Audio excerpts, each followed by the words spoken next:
Bonjour à tous, merci de nous rejoindre dans l'un des lieux sans doute les plus méconnus de Marseille, la station Alexandre. Cette ancienne gare de triage est aujourd'hui reconvertie en centre d'affaires.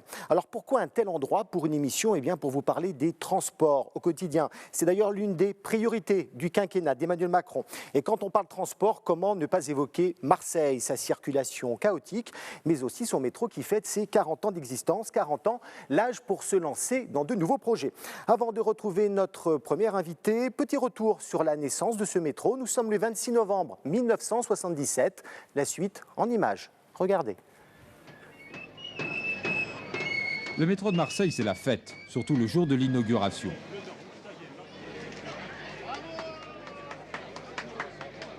C'est l'arrivée sur le quai pour le premier voyage. Monsieur le maire, lorsqu'on a longtemps caressé un rêve et que ce rêve devient une réalité, que ressent-on? On est heureux. On a de la peine à y croire. Et je dois dire qu'après avoir visité les chantiers, après avoir étudié les dossiers, eh bien aujourd'hui, c'est l'accomplissement. Enfin, après 18 minutes de voyage, la station Saint-Charles, le terminus. Eh bien, j'espère que dans l'avenir, tous les jours, à toutes les heures, il y aura autant de monde dans le métro qu'aujourd'hui. Et que tous ceux qui y seront sont aussi contents que je peux l'être. Retour à la station Alexandre avec notre premier invité. Bonjour, Georges Labrousse. Bonjour. Alors, vous faites partie de ceux qui ont conduit les premières rames de ce métro marseillais en 1977. Oui. J'aimerais que vous nous racontiez ce que vous avez ressenti la première fois que vous vous êtes installé dans cette cabine de conduite. Alors, installé dans cette cabine de conduite avec des voyageurs, c'était totalement différent de ce que nous connaissions jusqu'alors. C'était toujours avec beaucoup d'émotion le premier jour. Alors, ce métro avait été présenté aux Marseillais lors d'une journée porte ouverte. Comment ont-ils réagi? En février 1977, les Marseillais ont pris possession de leur métro. Une journée qui ont rencontré beaucoup d'affluence et un certain succès.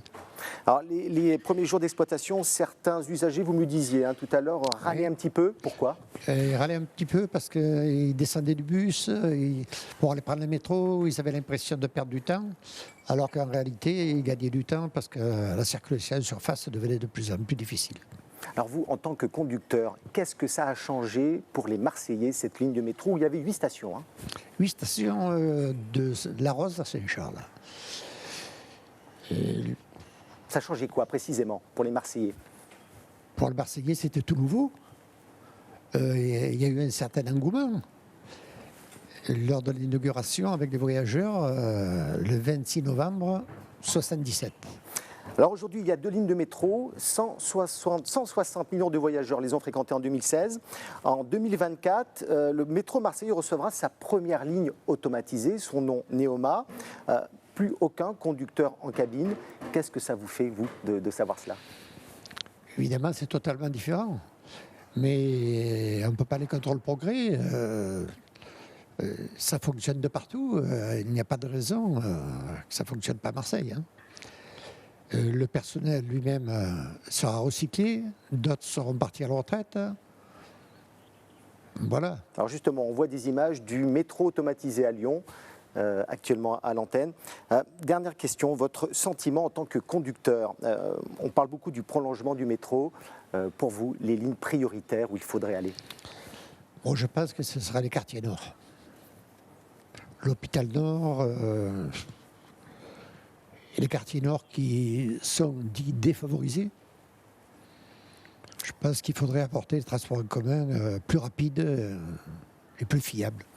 Merci Georges Labrousse. Et justement, 40 ans après, ce métro marseillais est loin de couvrir la totalité du nord de la ville. Sur la ligne 2, par exemple, tous les usagers descendent à Bougainville, c'est le terminus, et poursuivent leur trajet en bus. Reportage Mélanie Frey et Xavier Schuffenecker. Ils offrent plusieurs portes d'entrée sur Marseille. Ils, les 15 et 16e arrondissements. Bienvenue dans ces quartiers nord de la cité phocéenne, 100 000 personnes y vivent, tous partagent la même difficulté, se déplacer. Station de métro Bougainville, terminus, tout le monde descend. À 900 mètres de là, la station Capitaine Gèze et son ultra-moderne pôle multimodal. Il devait être livré en 2015, mais de problème technique en problème technique, le temps a passé. Le métro, lui, n'est toujours pas arrivé. Alors, on jongle avec les horaires et les lignes de bus. Ça n'a rien à voir. C'est tout à fait différent. La rapidité, d'abord, puis au point de vue écologie aussi. Hein. Se rendre au centre commercial qui se trouve à 1 kilomètre à vol d'oiseau prend souvent des allures d'expédition. Il faut changer de bus pour monter à Grand Littoral. On est obligé, il n'y a pas d'accès direct. Quand on a les commissions, on est chargé comme des bœufs. On est obligé de les... Comment voulez-vous faire? On fait comme on peut. Voilà, et maintenant on va prendre le 96. Une petite marche, un peu d'attente et c'est reparti. Allez, ça fait demi-heure qu'on attend tout à l'heure. Allez, ouais. Voilà 40 ans qu'Elisabeth et Denis habitent le quartier de Saint-André. 40 ans qu'ils se sentent délaissés.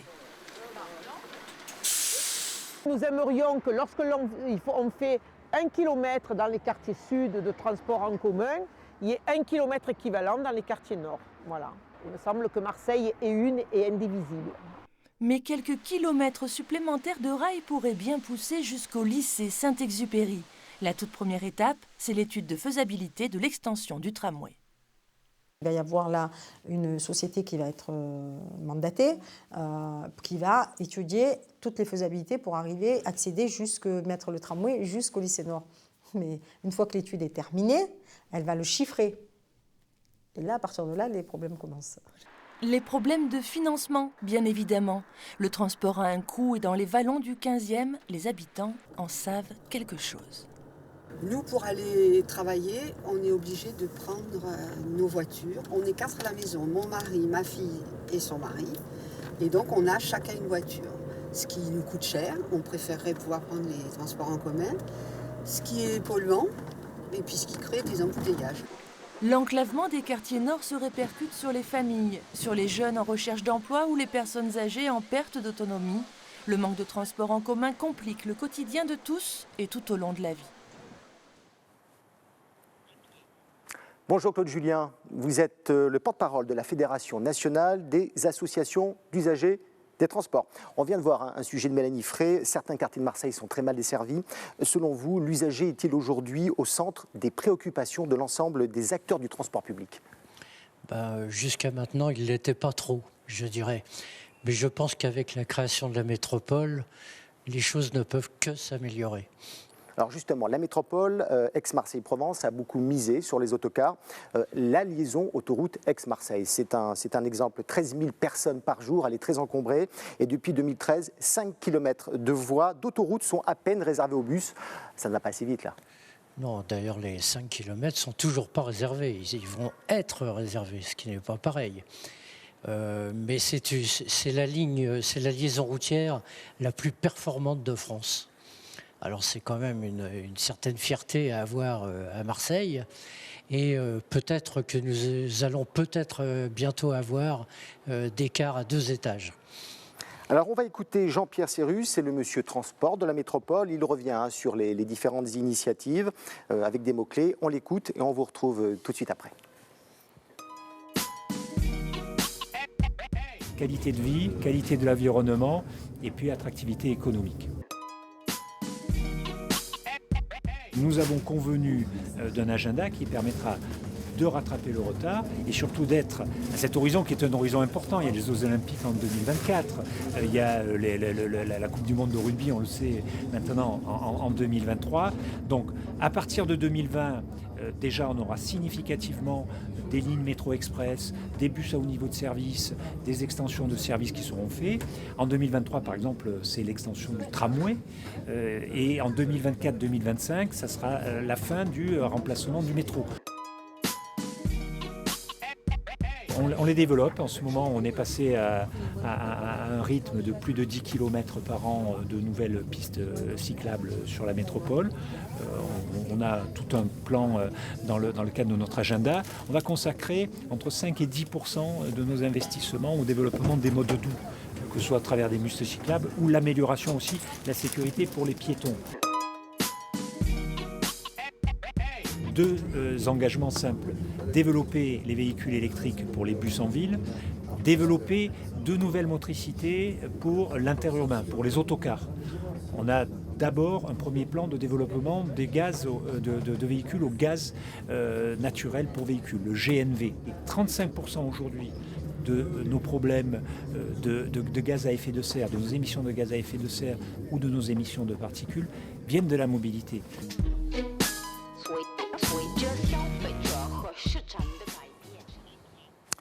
Claude Julien, on vient d'entendre le catalogue de propositions de M. Cyrus. Vous en pensez quoi? C'est-à-dire que on a un tel retard dans la région marseillaise, il faudrait bien entendu, comme dans d'autres endroits, construire des moyens de transport lourds.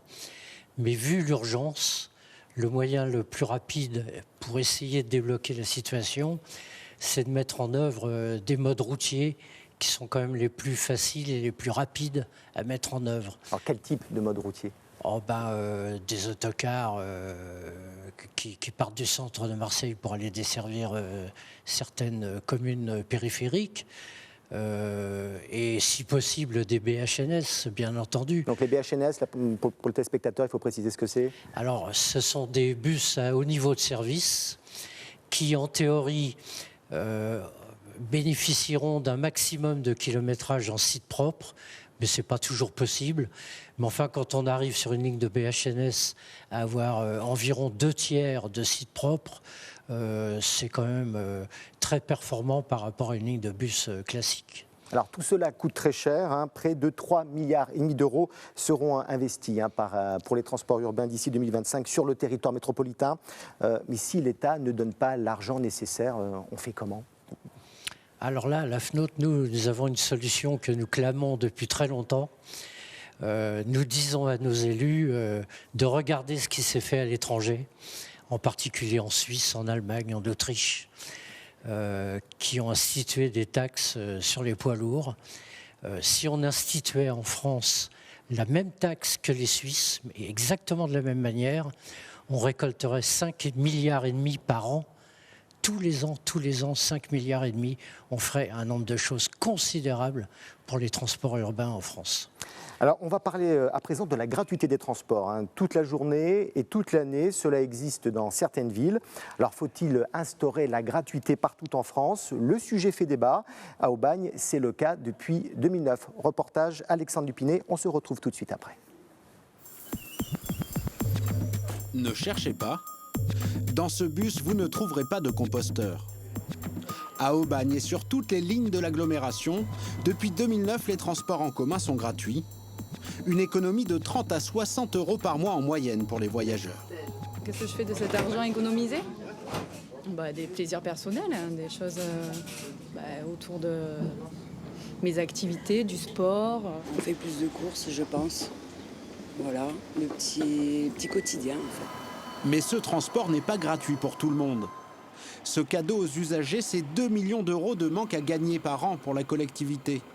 Pour compenser cette perte, une taxe sur les entreprises locales. La ligne transport, 2%. 2% qui représente donc en 2017 une enveloppe de 70 000 euros. Donc c'est un échange de bons procédés. La ville nous file les coups de main, on file les coups de main à la ville. On fait un business à un certain niveau, ça c'est un business à un autre niveau. On s'entraide tous. En 8 ans, la fréquentation a triplé. De 2 millions de voyageurs en 2008 à près de 6 millions l'année dernière. Opération réussie pour le pays de l'Étoile. Mais peut-on étendre la gratuité à l'ensemble de la métropole ? On ne peut pas imaginer que ces 1,8 million d'habitants puissent utiliser des transports gratuits. La métropole a tellement de choses à faire en matière de mobilité, et notamment beaucoup d'investissements. Les transports gratuits, phagocyteraient toute cette possibilité financière. Donc soyons logiques, ce qui est possible sur un territoire auquel nous tenons beaucoup, je tiens encore à le dire, ne serait pas possible sur un territoire beaucoup plus vaste. Cette gratuité pourrait être prochainement remise en cause par la métropole. Mais sur le terrain, des militants veillent. On a pour nous qu'un élément, c'est que cette gratuité, au lieu de la garder pour nous, on essaye de la faire avoir au territoire environnant et au niveau de la métropole. Aubagne, Niort, Châteauroux. En France, une trentaine de villes l'ont adoptée. La gratuité semble convenir aux agglomérations de taille moyenne. À l'échelle de Marseille, ce sont près de 110 millions d'euros de recettes voyageurs qu'il faudrait compenser. Claude Julien, la gratuité dans les transports en commun, est-ce une fausse bonne idée pour les usagers? La gratuité, ça n'existe pas. Il y a toujours quelqu'un qui paye. Si ce n'est pas l'usager, ce sont vos impôts. Donc c'est un petit peu un faux semblant. Alors la gratuité n'existe quasiment que dans des toutes petites villes où la part des recettes ne représente pas grand-chose. Par contre, dans une ville comme Marseille, la RTM ne pourrait pas se passer des recettes générées par les billets. Par contre, si nous n'approuvons pas totalement la gratuité, nous sommes pour des tarifs sociaux. Et je crois qu'à Marseille, on n'est quand même pas trop mal placé de ce point de vue-là. Alors justement, nous avions invité les dirigeants de la RTM, ils ont décliné notre invitation, mais ça aurait été intéressant de discuter avec eux de tout cela. Alors vous disiez, ça coûte cher à la collectivité, mais pourtant pour une famille, la gratuité dans les transports, ça permet d'économiser près de 2 000 € par an, c'est énorme. Oui, mais je vous dis, le coût se retrouve sur quelqu'un d'autre, forcément. Je pense quand même que quand on regarde les tarifs d'abonnement à la RTM, déjà l'abonnement mensuel qui est très favorable, mais si on passe à l'abonnement annuel, qui peut être perçu mois par mois, on n'est pas obligé de payer d'un seul coup, sans compter qu'à partir de là, le nombre de voyages est illimité. Ce n'est pas de la tarification au parcours, c'est illimité sur l'année. Le coût de chaque trajet devient vraiment très bas, très très bas. Merci Claude Julien. Et après la gratuité des transports, autre initiative, le ticket unique. On en parlait depuis longtemps, il a été adopté le 19 octobre dernier. Ce sésame permettra d'utiliser indifféremment les transports sur tout le territoire métropolitain. Explication Valérie Smadja.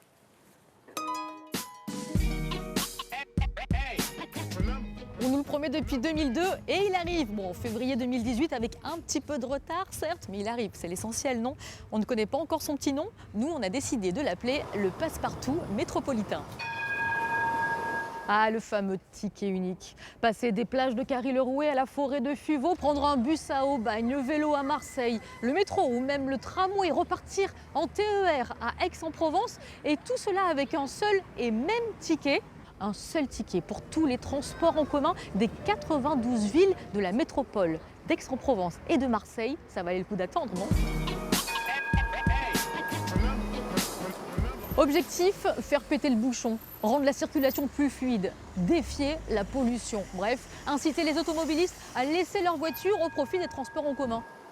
Ce passe-partout métropolitain coûtera 73 € par mois. Et pour les usagers qui ont déjà leur abonnement mensuel, ils pourront faire jusqu'à 30 € d'économie mensuelle. Notre métropole entre enfin dans l'intermodalité. Il était temps, Paris avait son pass Navigo depuis 1994. Alors, on suit le mouvement avec 20 ans de retard. Laurent Briand est avec nous sur ce plateau. Vous êtes le directeur général du Cityway et vous développez depuis 10 ans des applications logicielles en proposant des services auprès des collectivités locales et des exploitants transport. Alors vous, votre objectif, il est simple, c'est d'intégrer et de simplifier tous les services de transport sur son téléphone. En un mot, ça se résume à la mobilité en toute liberté. Bonjour Olivier, oui merci, exactement. Notre objectif est de simplifier la mobilité, de partager les transports, de combiner les transports publics, les transports privés dans la continuité du ticket unique. L'objectif est de pouvoir vous guider, de vous informer, de vous dire prenez votre voiture, partagez-la, faites du covoiturage, garez-vous ici, il y a de la place en temps réel, continuez en tramway. Donc de vous guider, de vous informer et puis de vous permettre de payer sur une facture unique votre covoiturage, votre vélo, votre parking et tous les modes de transport. Alors justement, il y a beaucoup de concurrence dans ce domaine. WIM, vous connaissez, j'imagine, c'est une application finlandaise qui fait le pari ambitieux d'une mobilité tout en un, de la planification des trajets en transport en commun à la réservation de voitures de location, en passant par le paiement en ligne. Ça va se développer comme une traînée de poudre, ce type d'application ? Oui, je pense que oui. Le monde entier va dans ce sens-là. C'est ce qu'on appelle, pour l'anglicisme, Mobility as a Service. L'objet est d'intégrer tous les transports en un seul service, de considérer qu'il n'y a pas X services de transport, mais un seul. L'objectif de Cityway est de porter à la disposition des collectivités locales et de la puissance publique, en considérant que c'est elles qui organisent le transport, des outils qui leur permettent de l'organiser, de mieux les partager et de les rendre plus simples pour les usagers d'une part, et puis à la fin de collecter des millions de données et d'utiliser ces millions de données pour encore les améliorer.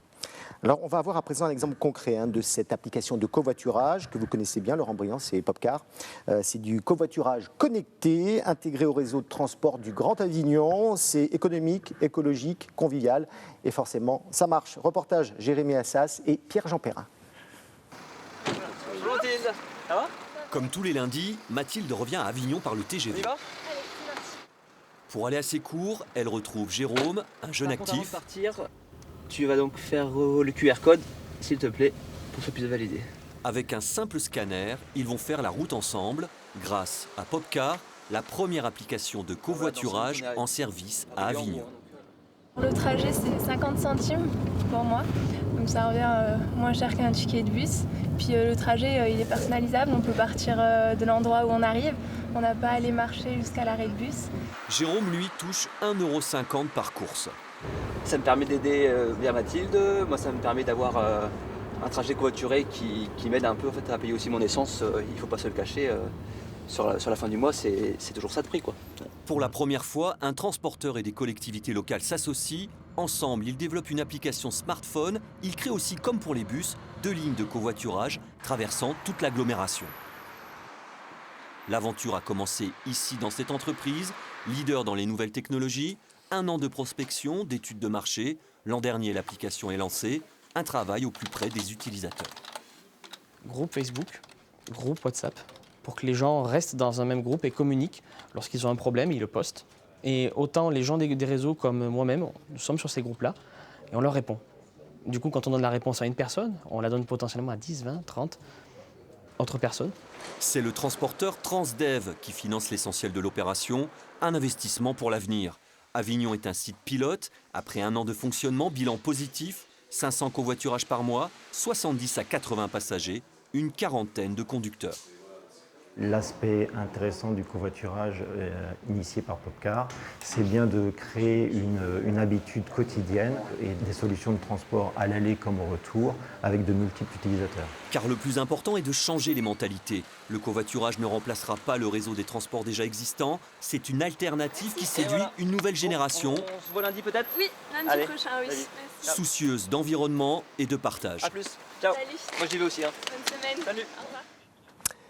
Le plus difficile dans tout cela, et le reportage le dit, c'est de faire évoluer les mentalités des conducteurs, mais des exploitants aussi. Il y a toujours une frilosité. On est en train de changer le monde. Bien sûr, à tout changement, il y a des freins. Les passagers aussi, vous parlez des conducteurs, mais les passagers aussi, les exploitants doivent changer leur méthode, leurs relations. Vous savez qu'aujourd'hui, il y a 1,1 personne en moyenne par voiture sur un déplacement domicile-travail. C'est un gâchis énorme, il y a une réserve de capacité énorme, on doit mieux partager nos voitures.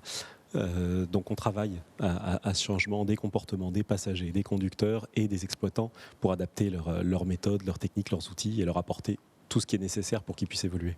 Merci Laurent Briand. Je vais rejoindre maintenant Benoît Bayard. On parlait de changer de monde. Il est expert en transport et mobilité du futur à The Camp. C'est un lieu hybride à Aix-en-Provence qui a l'ambition de participer à l'invention du monde de demain. C'est un vaste projet. Bonjour. Alors l'intermodalité, le covoiturage, le ticket unique, pour vous tout cela, ça appartient déjà presque au passé. Bonjour. Pas tout à fait, parce que personnellement je ne l'utilise pas encore. Mais effectivement, ce sont des outils qu'on va utiliser, combiner avec des technologies un peu plus futuristes sur lesquelles on travaille à The Camp. Alors je le disais en préambule, vous expérimentez les transports de demain. Un exemple, SolarCamp, c'est un concept de monnaie solaire virtuelle. Comment cela fonctionne-t-il concrètement ? Oui, tout à fait. C'est une expérimentation pour essayer de montrer que les véhicules électriques vont avoir un rôle dans ces nouveaux réseaux en autoconsommation. C'est-à-dire qu'aujourd'hui, vous pouvez charger votre voiture avec de l'électricité, mais vous pourrez aussi demain la décharger dans le réseau. Et cette monnaie solaire a pour but de monétiser ces échanges. C'est-à-dire que vous pourrez revendre votre énergie à votre voisin, vous pourrez acheter votre journal à la gare SNCF en acceptant de décharger votre énergie sur le réseau de la gare. Alors, dans le domaine des réseaux électriques dits intelligents, la recherche solaire des véhicules électriques, on en parlait. Un exemple, aux Pays-Bas, Renault recharge 150 véhicules électriques grâce à l'électricité excédentaire produite par 10 000 panneaux photovoltaïques. Pourquoi on ne le fait pas en France ? On le fait en France, il y a quand même un gros plan de transition énergétique et en parallèle de cette transition pour passer du nucléaire au solaire, il y a aussi tous les véhicules à hydrogène sur lesquels nous aussi on voudrait lancer quelques expérimentations qui arrivent bientôt. Alors, autre exemple dans le monde, Dubaï parie sur le drone taxi qui peut évoluer avec un passager à 100 km/h à 300 mètres d'altitude. On n'est plus du tout dans les projets farfelus là. Vous travaillez aussi sur de tels projets à Aix-en-Provence ? Effectivement, dans la région, on a la chance d'avoir Airbus Hélicoptère qui travaille sur des sujets de taxi-drone. Il y a eu cette expérimentation à Dubaï, mais l'Europe n'est pas en reste. On est en train de regarder comment collaborer avec Airbus Hélicoptère pour lancer des lignes de drone taxi à travers un certain nombre de villes européennes et pourquoi pas commencer une expérimentation à Marseille. Les voitures autonomes, plus connues sous le nom de Google Car, vous y croyez très rapidement. À terme, ça peut être présent en France sous combien de temps ? On y croit parce que c'est déjà là. Donc vous pourrez, si vous vous promenez à la Défense en croisée ou bien sur le pont qui relie la gare d'Austerlitz à la gare de Lyon, donc Paris, Rouen et certaines autres villes ont des expérimentations. Et nous travaillons sur un véhicule autonome pas comme les autres avec la métropole qui sera entre la gare SNCF d'Aix-TGV et le campus de The Camp avec un design très très particulier pour inciter la collaboration pendant le voyage. Donc on y croit, ça arrive et plus vite qu'on ne le pense. Vous parlez du TGV, il y a beaucoup d'autres projets qui sont en cours. L'Hyperloop, c'est un train supersonique qui pourrait fonctionner à 1000 km/h. Il va être testé grandeur nature à Toulouse. Ça, c'est l'avenir et c'est demain, c'est en 2018. Oui, tout à fait. Donc ce projet fou de propulser les gens à 1000 km/h dans une capsule, ça arrive maintenant. Pour pouvoir relier New York à San Francisco en moins d'une heure. Ça arrive aussi en France, oui. Merci, cette émission touche à sa fin. J'espère qu'elle vous aura permis de mieux comprendre cette révolution technologique qui nous attend dans le domaine des transports. On va se quitter avec ce bus du futur. À Pékin, les ingénieurs chinois travaillent sur ce projet d'engin électrique monté sur des rails qui enjambe les véhicules et qui passe, vous le voyez, comme sous un tunnel.